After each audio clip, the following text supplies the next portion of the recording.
ప్రస్తుతం తెలుగు రాష్ట్రాల్లో ఒక వ్యాఖ్య పెద్ద సామాజిక చర్చకు దారితీసింది. నటుడు శివాజీ ఇటీవల జరిగిన ఒక సినిమా ప్రీ రిలీజ్ ఈవెంట్ లో మహిళల వస్త్రధారణపై చేసిన వ్యాఖ్యలు ఇప్పుడు పెను దుమారంగా మారాయి. అందం చీరలో, సంప్రదాయ దుస్తుల్లోనే ఉంటుంది, శరీర ప్రదర్శనలో కాదు అంటూ శివాజీ అభిప్రాయం వ్యక్తం చేశారు. సావిత్రి, సౌందర్య లాంటి నటీమణులు చీరలో ఎంత అద్భుతంగా కనిపించారో గుర్తు చేస్తూ ఇది తన వ్యక్తిగత అభిప్రాయమేనని చెప్పారు. అయితే ఇక్కడితో విషయం ఆగలేదు. శివాజీ వాడిన భాష, ఆయన చెప్పిన విధానం చాలా మందికి అభ్యంతరకరంగా అనిపించింది. దీనిపై వెంటనే అనసూయ భరద్వాజ్, చిన్మయ శ్రీపాద లాంటి వారు స్పందించారు. ఇవి పాతకాలపు ఆలోచనలు, వ్యక్తిగత స్వేచ్ఛను కించపరిచే వ్యాఖ్యలు అంటూ శివాజీ మాటల్ని తీవ్రంగా విమర్శించారు. ముఖ్యంగా అనసూయ ఒక బహిరంగ వేదికపై చాలా ఘాటుగా కౌంటర్ ఇచ్చారు. కన్సర్న్ పేరుతో కంట్రోల్ చేయడం, ప్రొటెక్షన్ పేరుతో జడ్జ్ చేయడం చూస్తుంటే ఆశ్చర్యంగా ఉంది అంటూ వ్యాఖ్యానించారు. ఒక మహిళ ఏ దుస్తులు ధరించాలన్నది ఆమె వ్యక్తిగత ఇష్టమని, అది ఎవరిని ఉద్దేశించింది కాదని, దానివల్ల ఎవరికి నష్టం లేదని స్పష్టం చేశారు.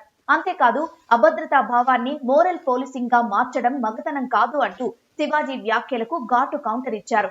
ఇప్పుడు ఈ అంశం సోషల్ మీడియాలో శివాజీ వర్సెస్ అనసూయగా మారింది.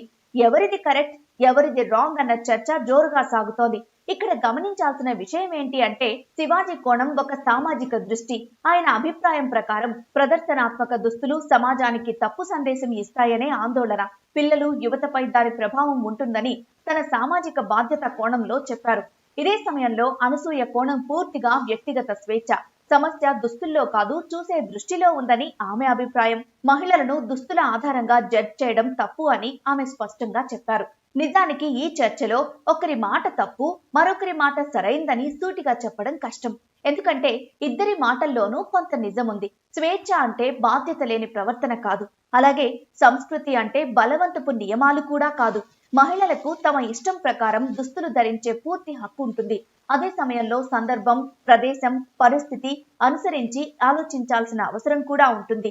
ముఖ్యమైన విషయం ఏంటంటే, మహిళల వస్త్రధారణను నియంత్రించాల్సిన అవసరం లేదు. అలాగని సమాజాన్ని పూర్తిగా విస్మరించడం కూడా సరైంది కాదు.